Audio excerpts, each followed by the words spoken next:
Escudriñar la palabra de Dios es una forma de crecer espiritualmente y de encontrar respuestas a las preguntas que nos plantea la vida. La Biblia es hermosa por su profundidad y riqueza, ya que cada lectura puede revelar los nuevos significados y reflexiones. Triunfo 96.9 FM te da la bienvenida a El Texto Sin Pretexto con el pastor Isaac Ruiz.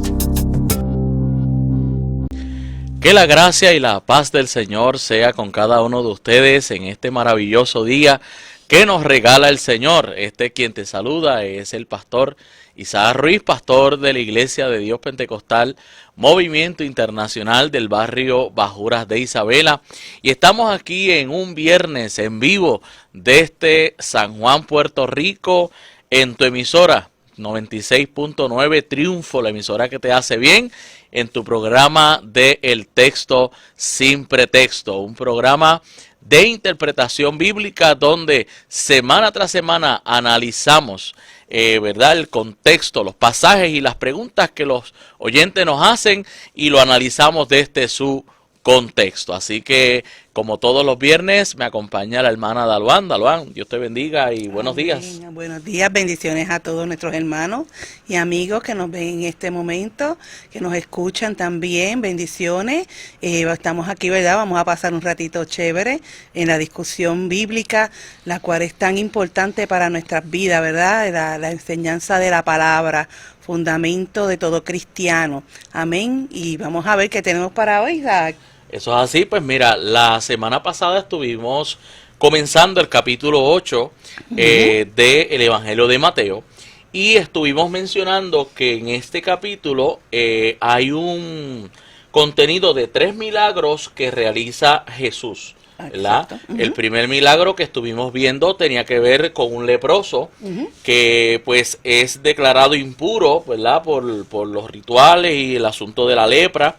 Pero hoy vamos a ver el milagro que se le hace al siervo o al criado de un centurión romano, que esto también tenía sus implicaciones dentro del mundo judío. O sea, si tenía sus implicaciones acercarse a un leproso, también, vamos a decirlo así, obedecer en cierta manera la petición de un centurión romano tenía unas implicaciones políticas, así que y nacionales, así que vamos a analizar específicamente esos versos, así que para ir entrando, ¿verdad?, en el calor de la discusión bíblica, pues vamos a ir viendo lo que nos dice Mateo capítulo 8, versículos 5 y 6. Amén.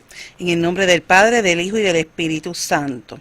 Entrando Jesús en Capernaum, vino a él un centurión rogándole y diciendo: Señor, mi criado está postrado en cama, paralítico, gravemente atormentado.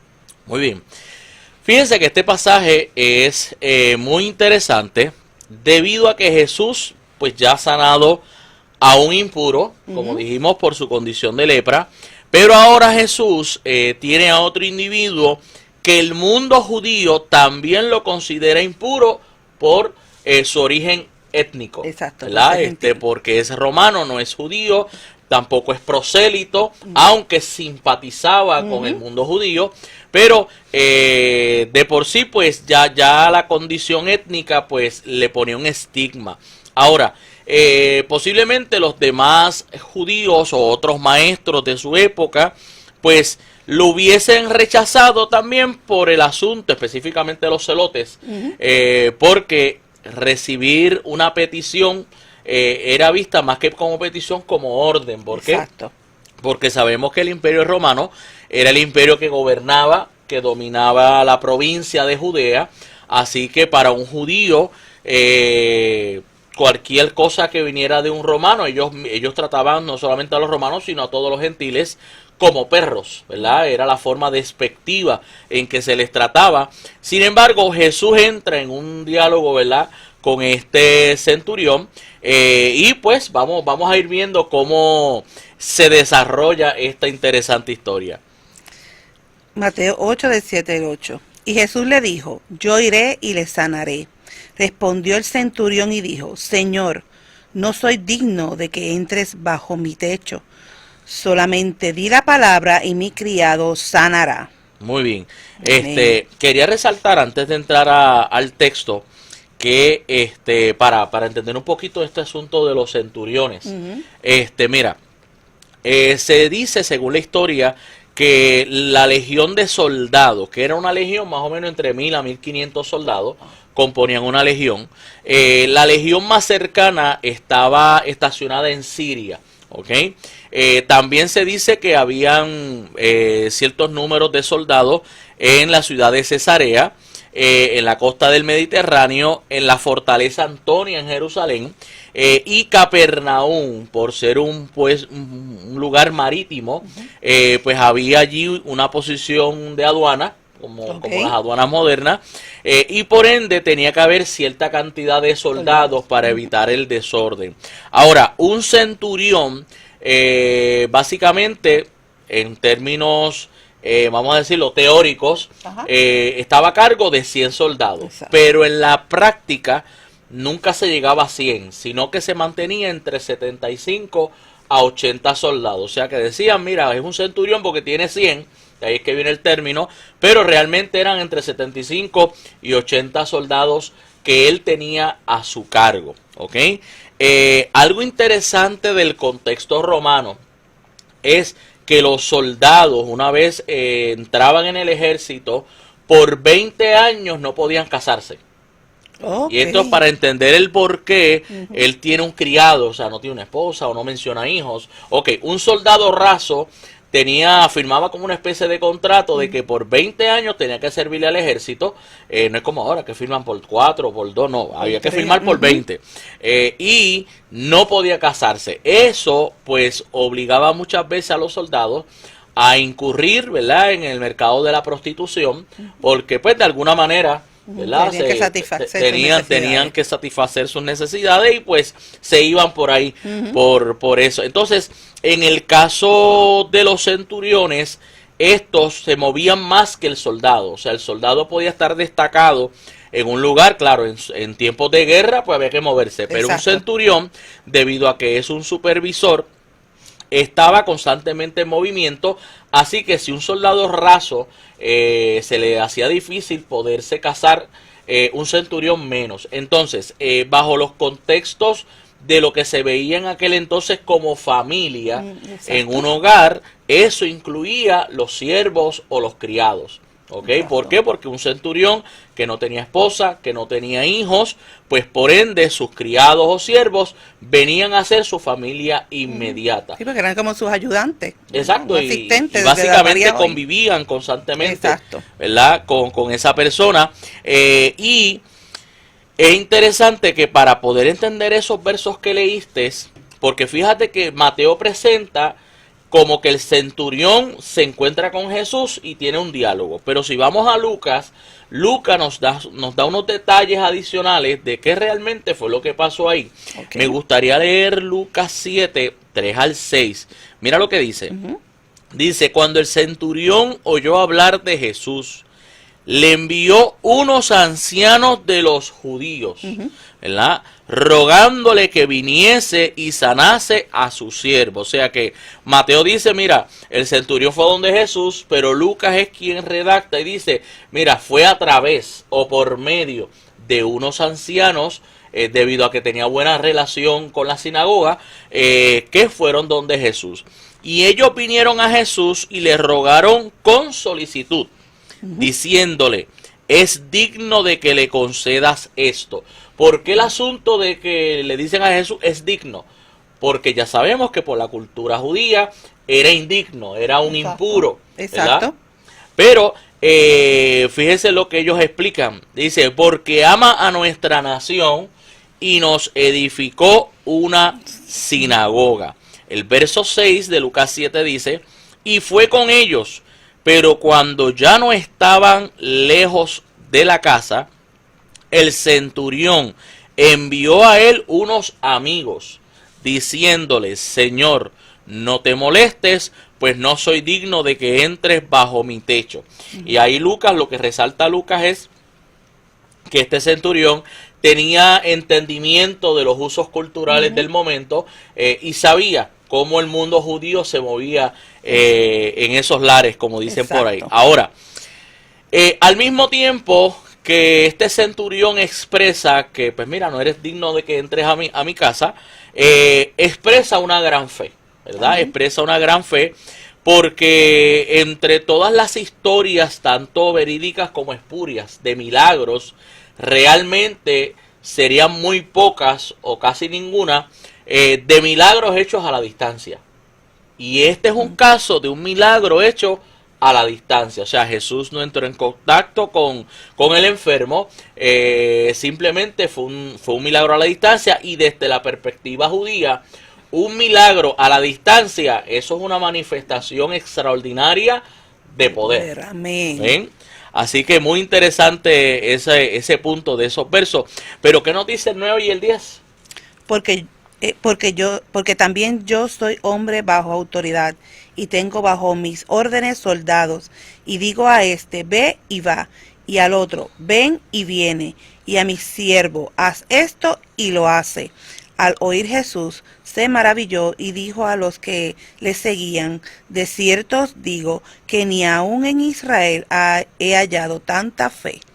Bien, la respuesta del centurión demuestra que en el caso de él, ¿verdad?, con el respaldo de la autoridad de Roma, él entiende el principio de autoridad que carga Jesús. O sea, él sabe que Jesús está operando en otra dimensión, ¿verdad? Él es de otro reino, pero en base a cómo él funcionaba en Roma, él entiende el principio de autoridad. Dice, yo soy hombre sujeto a autoridad, y yo ordeno y aquel lo hace. Y en este caso, fíjese que los soldados de Roma se caracterizaban porque eran, ¿cómo se dice?, soldados muy disciplinados. Ellos eran muy disciplinados y obedecían en caso de que hubiera alguna revuelta o que hubiese, ¿verdad?, alguna revolución interna. Pero fuera de eso, eran muy disciplinados. Así que él le dice, mira, solamente tú da la palabra y mi siervo sanará. Amén. Fíjese que Jesús se maravilla de la fe del centurión,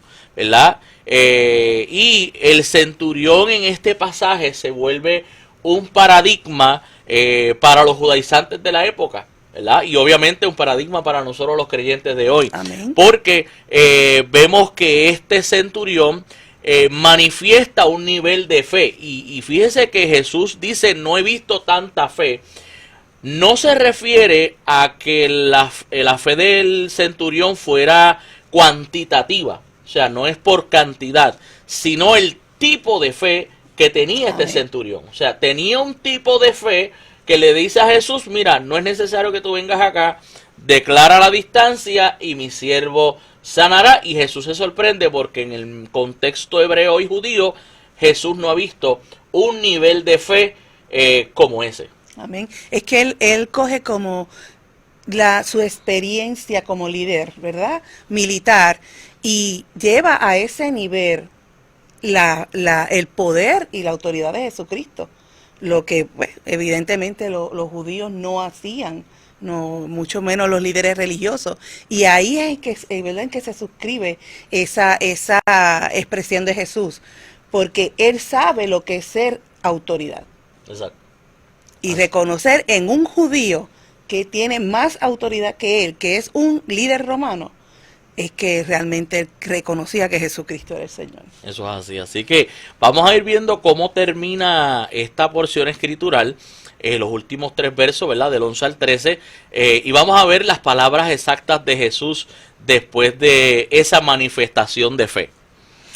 Y os digo que vendrán muchos del oriente y del occidente y se sentarán con Abraham e Isaac y Jacob en el reino de los cielos. Mas los hijos del reino serán echados a las tinieblas de afuera. Allí será el lloro y crujir de dientes. Entonces Jesús dijo al centurión, ve y como creíste te sea hecho. Y su criado fue sanado en aquella misma hora. Muy bien. Fíjense, amado, que este versículo refleja la típica imagen judía de un banquete en el reino de Dios. Esta imagen era muy conocida, inclusive en Isaías, específicamente capítulo 25, versículo 6, se habla de un banquete para todos los pueblos, ¿verdad? En el reino mesiánico. Sin embargo, la literatura judía de este periodo en específico, de la época del Nuevo Testamento, hacía énfasis que este banquete era solo para Israel. Entonces quiero resaltar este punto porque si hay algo que Dios escogió a Israel era para que las naciones fueran benditas a través de ellos. Sin embargo, ellos se creyeron tener las patentas del cielo, ¿verdad? O las patentas de Jehová y las manifestaciones de Dios en la tierra, y como que los demás no eran parte de. Y esto yo siempre lo recalco porque eso es un síndrome que muchos creyentes podemos caer. O sea, nosotros hemos sido reclutados por el Señor para ser, ¿verdad?, portavoces de las buenas nuevas de salvación. Ser de bendición. Pero a veces se nos puede pegar ese síndrome de que nos pensemos que somos los únicos y los exclusivos y que tenemos, voy a hablar ahora del mundo pentecostal, tenemos las patentas del Espíritu. Y se nos olvida que, pues mire, somos parte de la Iglesia Universal de Cristo y que nuestro llamado es a compartir las buenas nuevas, no importa, ¿verdad?, estrato social, origen étnico, no importa, ¿verdad?, de dónde venga, y ese es el llamado de la Iglesia, de no sentir que somos los dueños de, no, esto es de Dios. Nosotros somos vasos de gracia para, ¿verdad?, instrumento en sus manos para que este evangelio y este reino siga siendo expandido sobre la tierra. Ahora, lo interesante de esto es que Jesús plasma que este mundo gentil va a ir a comer a este gran banquete, ¿verdad? Los judíos hablaban de que ellos se iban a sentar con los patriarcas y Jesús pone a los gentiles sentándose con los patriarcas, ¿verdad? Y si miramos bien el texto, o sea, más los hijos del reino, ¿a qué está haciendo referencia Jesús? Al pueblo de Israel, ¿verdad? Los hijos del reino, estos serán echados a las tinieblas de afuera, y allí será el lloro y el crujir de dientes. Yo quiero resaltar algo aquí, porque típicamente cuando hablamos de la doctrina del infierno o del Hades o del Gehenna, pues la gente piensa que es una doctrina para meterle miedo al pecador. Sin embargo, cuando leemos este texto, podemos entender que no es una doctrina para el pecador, sino es una doctrina para el creyente que se cree que no necesita nada más. Para que él conozca, porque tú no puedes hablar de algo a una persona que no tiene conocimiento sobre eso. Claro. No va a recibir la enseñanza. Y esto me lleva a acordarme del pasaje de Jesús, ¿verdad? Que en aquel día muchos le dirán, en tu nombre hicimos milagros, sanamos enfermos, y él les dirá, apartados de mí, hacedores de maldad, porque no os conozco. Así que es interesante cómo Jesús plantea de que, mira, los hijos del reino, por no hacer la voluntad de Dios y lo que Dios realmente espera de nosotros, esos son los que experimentarán el lloro y el crujir de dientes. Así que no es que nos creamos que ya somos salvos, que somos suficientes, no. Entendamos siempre nuestra dependencia del Señor. Y el texto termina declarando que Jesús le dijo al centurión, ve y como creíste, te sea hecho, y su criado fue sanado en aquella misma hora, manifestando una vez más el poder maravilloso de Jesús, y que el poder de Jesús no se limita conforme a lo que son los prejuicios humanos, conforme a lo que son los estigmas sociales. El poder de Jesús está para llegar donde está la necesidad.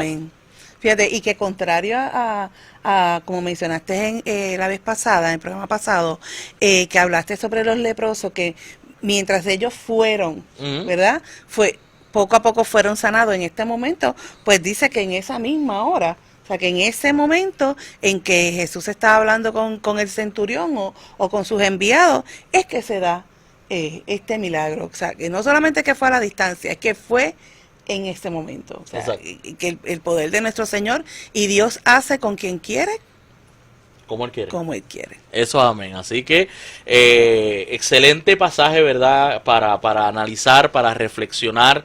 Y queremos, ¿verdad?, todos los hermanos, a los amigos que nos están escuchando a través de la radio o que nos están viendo a través de las redes de Facebook. Te animamos a que nos envíes tus preguntas. Estamos ahí, tenemos una dirección de correo electrónico que ya mismito por ahí la postean, que es la dirección de en su contexto 96.9 @gmail.com. En su contexto 96.9 @gmail.com. Ahí usted nos puede enviar sus dudas, sus preguntas, amén, las dudas que usted tenga, no importa de qué pasaje de la escritura, desde el Génesis hasta el Apocalipsis, ¿verdad?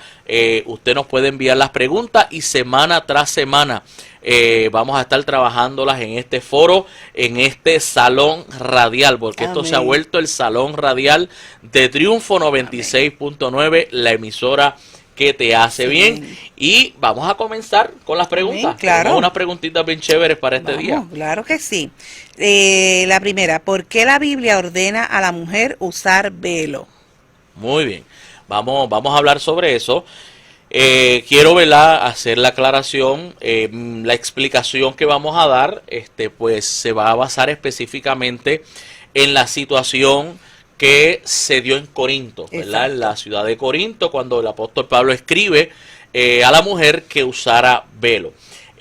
Nada tiene que ver, ¿verdad? Y respetamos los usos que otros grupos denominacionales, Amén, pues claro. hoy en día las mujeres usan velo, etcétera, ¿verdad? Eso lo respetamos. Simplemente queremos apelar a qué sucedió en aquel momento histórico.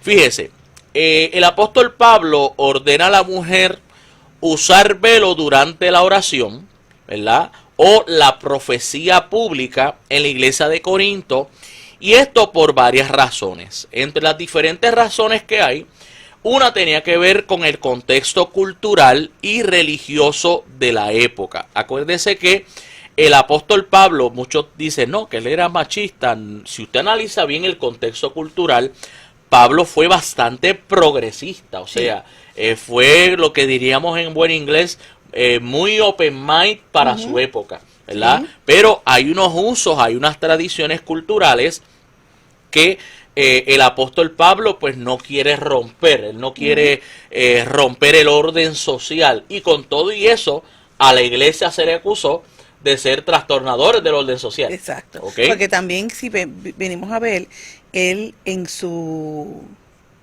establecimiento de leyes o reglas, como le queramos decir, cuida, o sea, él lo que está es cuidando a la comunidad, tanto Exacto. a hombres como mujeres. Y eso vamos a ver de eso un poquito hoy. ¿Por Muy bien. qué? Entonces, según algunos eruditos, el velo era considerado un símbolo de modestia, de honor y sumisión a la autoridad del esposo en la sociedad corinta, ¿verdad? En esta sociedad era visto de esa manera. En la iglesia de Corintio, ¿verdad?, en su ciudad, el uso del velo por parte de las mujeres durante el culto público se relacionaba con cuestiones de decoro sexual y diferencias culturales entre las clases sociales. ¿Por qué?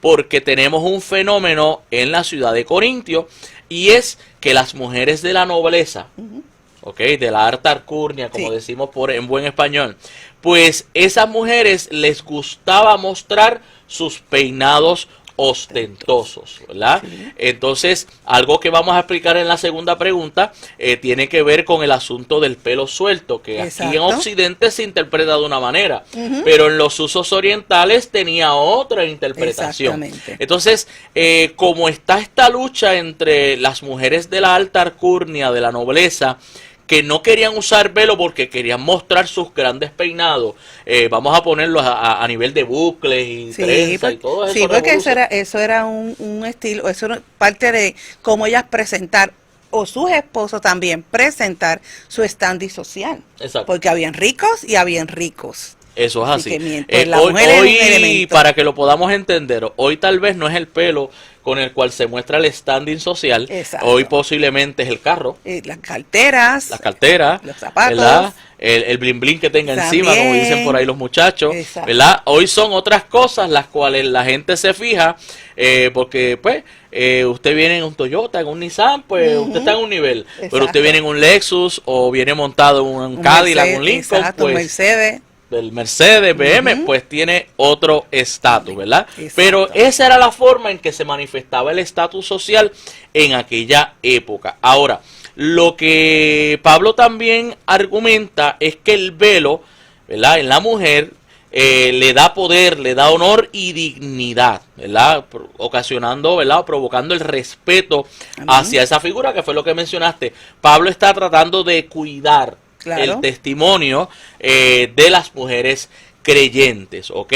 Sin embargo, quiero también resaltar que estas notas que Pablo hace no son mandatos a todas las culturas del mundo, o sea, fueron situaciones particulares de Corintio, ¿ok?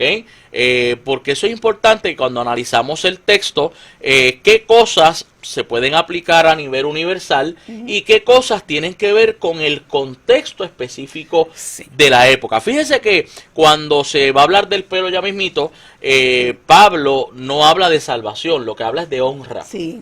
¿Okay? Y fíjate, lo tendríamos que tal vez ver con lo que es hoy en día el uso del anillo. ¿Por qué? Porque en ese tiempo las mujeres que utilizaban el velo eran las mujeres casadas, ¿verdad? Como todavía pasa en algunas culturas, ¿verdad? Que tienen unos accesorios, como pasamos nosotros, que solamente lo utilizan ese tipo, porque no es cualquier anillo, en el caso de nosotros, lo utiliza una mujer casada, un hombre casado. Y eso le dice a los demás, esta persona está separada. Así que, pero en este tiempo, pues no eran, ¿verdad? En Corintio no era igual que en Judea y demás, toda la región no era un anillo, no era una prenda, era el velo. Y ahí tú sabías quién estaba casada y quién no, y pues esa mujer había que respetarla. Y eso debe continuar dentro de la iglesia, por eso es que Pablo, ¿verdad?, establece esta medida. Muy bien, así que, ¿verdad? Y esperamos que los que nos están viendo o escuchando comprendan, ¿verdad?, que hay ciertas cosas en la Escritura que tuvieron que ver con la situación particular que se dio en el momento en específico. Por eso usted va a ver a Pablo en algunos momentos decir, digo yo y no el Señor. Exacto. ¿Verdad? Pablo hace unas especificaciones en algunos de sus escritos y en otras dice, no digo yo, lo dice el Señor. O sea, cuando algo era compulsorio para todos, pues él establecía la diferencia de lo que era una recomendación. Por ejemplo, él recomienda a que no se casen. ¿verdad? Sí. Pero también él reconoce y dice, mira, es que es que hay que tener el don. Exacto. Si no tienes el don, pues mira, mejor cásate. Exacto, Y para que no Pablo te queme. dice, mira, no pecas. ¿Ves? Exacto. Así que Pablo establece ciertas cosas, por eso es que, amado, tenemos siempre el lema y este programa se llama así, el texto sin pretexto, porque es que cuando cogemos la palabra del Señor y la sacamos de su contexto, formamos entonces un pretexto. Pero mire, la segunda pregunta tiene que ver con el pelo largo en la mujer.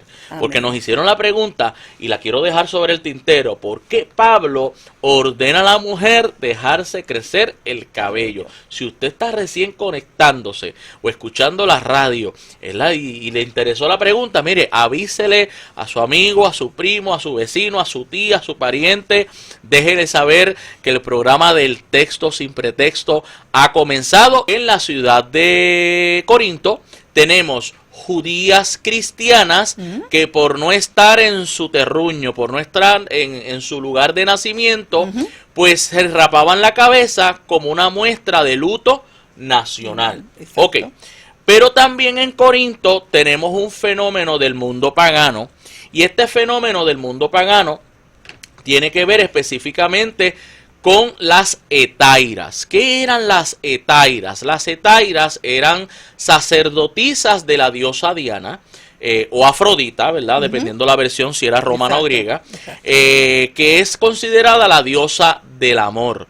Para ubicarlo un poquito más a lo que usted pueda comprender, Diana es la mamá de Cupido. No sé si tú lo conoces, Dalvan. Sí. Sale todos los 14 de febrero por ahí. Cupido era el hijo de la diosa Diana.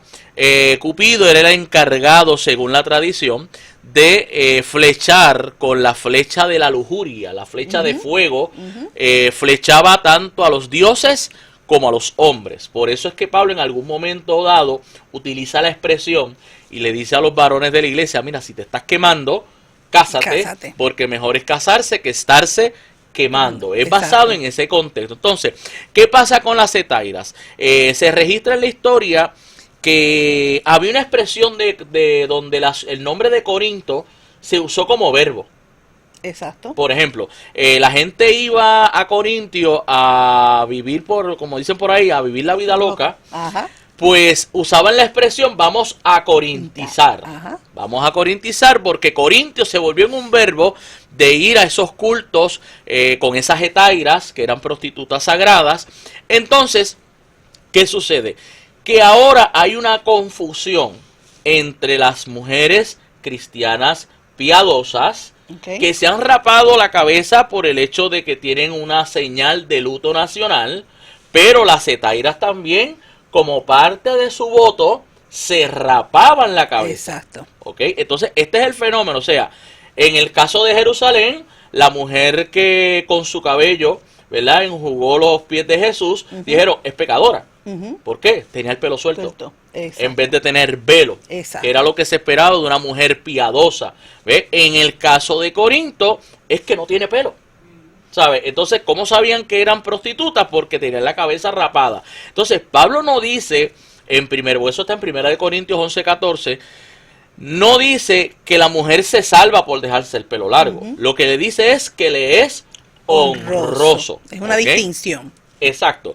Porque a una mujer cristiana que se le comparara con una hetaira no es una distinción honrosa, sino todo lo contrario. Entonces, por esa razón es que el apóstol le ordena, y para que haya una distinción entre varones, ¿verdad?, y féminas, pues entonces le dice al varón, pues mira, pues ¿sabes qué? Pues al varón le es deshonroso dejárselo crecer. Y es por eso que es importante, ¿verdad?, que entendamos el contexto y la situación del momento, ¿verdad?, para poder comprender por qué Pablo dijo lo que dijo, y que entonces no dogmaticemos, ¿verdad?, con relación a estos puntos que pues muchas veces son malinterpretados y, como hemos dicho aquí en este programa en tantas veces, son sacados de su contexto. Así que vamos a la tercera pregunta. Amén, claro que sí. ¿Son las decoraciones de Navidad de origen pagano? Muy para la época. Estamos en temporada navideña y pues por ahí escuchamos que si esto es malo, que si esto es pagano, que si esto es de aquí, que si esto es de allá. Pues mire, vamos a hablar sobre el asunto. En primer lugar, con relación a esto, vamos a empezar con las luces de Navidad. Las luces de Navidad tienen su origen en varias tradiciones. O sea, poder decir aquí categóricamente, mira, las luces salieron de esto específico. No, hay múltiples tradiciones en múltiples pueblos que dieron de una forma o de otra el origen. Voy a mencionar algunas de ellas porque son montones, pero algunas de ellas. Por ejemplo, cuando en el Imperio Romano se celebraba el solsticio de invierno, ¿ok?, en las noches más oscuras del año se usaban velas, ¿verdad? Porque acuérdense que no habían bombillas eléctricas como las hay hoy. Se usaban velas y fuego para iluminar y celebrar. Y esa luz simbolizaba en aquel contexto la esperanza y la renovación. Ahora, voy a dar un brinco para la Alemania del siglo XVII. En esa época, estamos hablando ya después de la Reforma, se colocaban velas en las ramas de los árboles y en las ventanas de las casas para indicar que era una casa cristiana. Amén. O sea que después de la Reforma fue el uso de los hogares cristianos el que, pues, para identificarte como cristiano, ponían esas velas, ¿verdad?, en el frente de las casas. También se usaban verlas sujetas a los árboles con alfileres y cera derretida, ¿verdad? Y se derretía la cera de las velas y eso se iba poniendo encima de los árboles, ¿ok? Otro origen que se nos habla, es un poco anterior, tiene que ver con Bonifacio, ¿verdad? Eso más o menos para el 680 al 754. Resulta que este hombre, un misionero evangelizador de Alemania, descubrió un pueblo donde adornaban un árbol de roble, Okay. no de pino, el roble. Sí, porque sacamos una cosa de la otra y juntamos gimnasia con magnesia. Ok, era un roble. Y esto se hacía en una fecha próxima a la Navidad cristiana que ya se celebraba. Okay.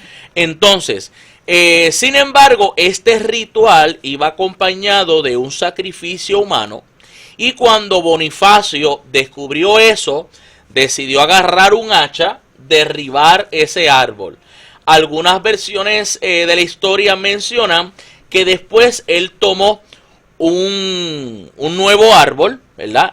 Y es el mismo Bonifacio, en vez de ofrecer un sacrificio humano, que empezó entonces a decorar el árbol con elementos de la Biblia. Amén. Ok, él empezó a decorarlo, ejemplo, con manzanas, porque recordando, ¿verdad?, el fruto que se comió Adán y Eva, ¿verdad? La dichosa manzana que siempre se ha dicho que no es manzana, pero por la tradición, pues decoraba el árbol de manzana y de muchos elementos que recordaran a las personas la Biblia. O sea, que ¿qué hizo Bonifacio? Sustituyó un árbol que recordaba un sacrificio y que era algo totalmente pagano, y lo cristianizó. Ahora, se dice que Martín Lutero, ¿verdad?, en la época de la Reforma, fue el primero en ponerle luces, y claro, hago la aclaración, velas, porque no había energía eléctrica, pero fue el primero en ponerle velas a un árbol de pino en Navidad. Ahora, ¿por qué el pino? Exacto. Ok, ¿de dónde es que sale el pino? Bueno, son los mismos cristianos que entienden que el pino es uno de los muy pocos árboles que se quedan verdes durante el invierno. Todo el año. ¿Ok? Sí, todo el año están verdes, pero el invierno donde todo lo demás se seca.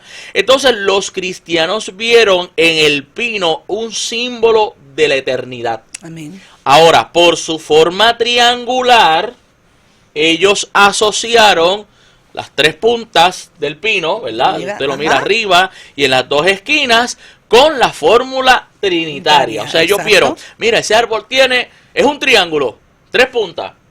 Ah, pues espérate, ¿qué nos recuerda eso? Pues la Santísima Trinidad. Ah, pues la Santísima Trinidad es eterna, nunca muere. Pues como este árbol no muere, no se seca en el invierno, pues lo usaron como un símbolo de la Trinidad y a la vez de la eternidad. ¿Okay? Y de ahí es que entonces, porque en el caso de Bonifacio era un roble, pero entonces poco a poco va cambiándose el uso al famoso pino, ¿verdad? Obviamente los árboles tal como los conocemos hoy, pues ya eso se origina en Inglaterra para 1829, ¿verdad? Mucho tiempo más adelante. Y de ahí de Inglaterra, pues mire, eso se corrió a básicamente toda Europa y llegó específicamente hasta Australia. O sea que eso ha corrido el mundo, pero no podemos decir categóricamente, mira, vino de un solo lado, sino que fue la influencia, ¿verdad?, de muchas cosas. Entonces, porque hay personas que siempre están tratando de demonizarlo todo, yo quiero explicar algo. Mire, yo mencioné en un programa anterior que si vamos a verle el origen pagano a todo, pues por ejemplo, el Día de las Madres, mencionamos aquí, que el origen del Día de las Madres comenzó con el culto dedicado a la diosa madre Hera. Exacto. Allí fue que empezó el primer Día de las Madres, dedicado a una diosa. Pues entonces pues no vamos a celebrar el Día de las Madres porque todo esto tiene que ver con la diosa Hera. A los varones que me puedan estar escuchando o viendo, nosotros típicamente por la influencia que tenemos de la cultura anglosajona norteamericana, usamos corbatas. Sí. ¿Verdad? Es más, un pastor sin corbata es como que no tiene unción. No. Sí, a mí me lo han dicho. Le falta algo. Sí, a mí una vez me dijeron, varón, ¿usted va a dar la conferencia? Sí, ¿y dónde está la corbata? Y es que se me olvidó que la unción está en la corbata, pero escúcheme bien. La corbata es algo que es creado en Francia. Los modistas en Francia lo crean para que las mujeres, se enfocaran cuando miraran al varón ¿Y hasta dónde usted lleva la corbata? Hasta la hebilla de la correa. Y se hizo con toda la intención de que las mujeres miraran hacia la parte baja del cuerpo masculino. Y la corbata fue creada en el mismo tiempo que el escote en la mujer. Por los mismos modistas franceses. Y voy a zumbar una última. Por ejemplo, el famoso lip tip o lapilabio que la mujer usa. Su origen, ¿de dónde viene? Viene específicamente de la prostitución. Viene de las geishas que se dedicaban, ¿verdad? Es más, ellas se caracterizaban a través de un lapilabio bien rojo, por el tipo de trabajo que hacían. Así que lo que conocemos hoy en día como la felación. O sea, y ese es el origen. Eso es así. O sea, que cuando miramos el origen de muchas cosas, pues casi todo, ¿verdad? Casi todo viene de un mundo pagano, pecador, ¿verdad? Lo importante es cuál es el sentido que le damos hoy. Claro, y tenemos que entender que en estos tiempos, ¿verdad?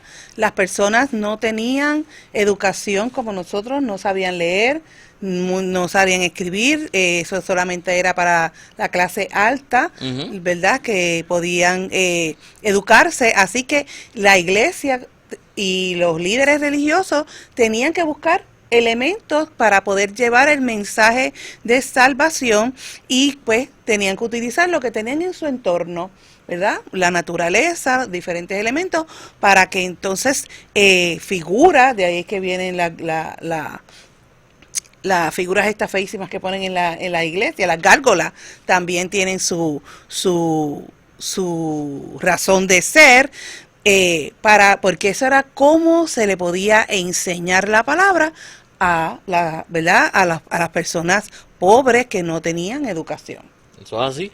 Así que, y vamos, el tiempo se nos está yendo rápido hoy. Vamos a la última pregunta que es reflexiva. Amén. ¿En qué estriba la diferencia de reaccionar por la tentación o por la situación? Ok, bien, eso es una pregunta que nos invita a reflexionar. ¿Cuál es la diferencia de reaccionar por la tentación o por la situación? Bien, primero, cuando hablamos de tentación, hablamos de algo que típicamente en nosotros ya es una debilidad. Exacto. ¿Ok? Porque, por ejemplo, yo que personalmente nunca he ingerido bebidas alcohólicas, me las pueden poner de todos colores, de todos sabores y no pasa nada. Yo no siento ninguna atracción porque para mí no es una tentación. O sea que cuando el ser humano reacciona o cómo reacciona a la tentación es algo de lo cual él adolece. Es una lucha que lleva constante y ahí está de la persona decidir, espérate, o yo quiero guardar mi integridad y mi santidad para con Dios, amén, o cedo a este apetito, ¿ok? Porque lo que me tienta es que es un apetito carnal. Amén. Por eso es que Pablo cuando habla de la tentación dice que el que es tentado, no diga que es tentado por Dios, porque Dios no tienta a nadie, sino que es tentado por su propia concupiscencia. Así que,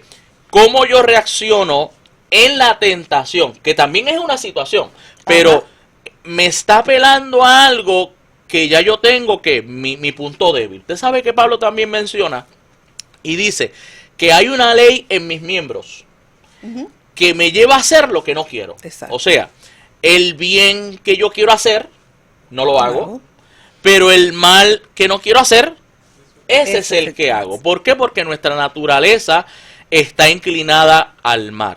Entonces, para yo actuar hacia lo contrario de la tentación, necesitamos tener fortalecido nuestra área espiritual, tener esa comunión con Dios como debe ser, porque no es con nuestra fuerza que podemos reaccionar contra la tentación. Amén. O ante ella. Amén. Si espiritualmente, si hemos dejado de orar, si hemos dejado de tener nuestras disciplinas espirituales, pues ciertamente vamos a ceder a esa tentación.